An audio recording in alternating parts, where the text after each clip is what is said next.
morning, and thanks for tuning back in, guys. This is Joon here, and wanted to show you a cool project that helping out another foreman on another project, and he kind of let me lead this actually. So he got all the parts and whatnot, and then kind of let us do what we needed to do. Had a going into second year apprentice who did awesome, super inquisitive, he's in the shop, so he really wanted to learn. Shout out to Dave for doing a great job. And so I'm going into my fourth year, but he laid out the underground section and then we dug it all up. But like I showed you that plan earlier, that was the goal of what to install.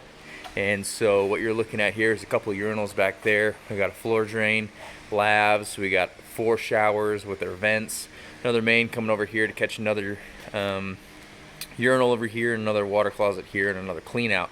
So being able to read these prints and scale it off of a scale ruler, take what I've learned from school, take what I've learned from my foreman, from my journeyman, and shout out to them for just being so willing to teach me, and also just being able to be tested and figure out what it is that we need to do and how much fall you need on 2-inch and 3-inch and 4-inch and 10 foot ahead for testing, and what to do in prep for pour. I don't know, it's just really cool to think that I knew nothing 3 years ago, and now I learned at least something, then feel confident to be able to put a bathroom group together and pull string lines here, and we had string lines running down the other way to catch our centers for walls, and you're pulling off of existing walls, and I don't know, it's really fun. And if you're thinking about becoming a plumber, I highly recommend it.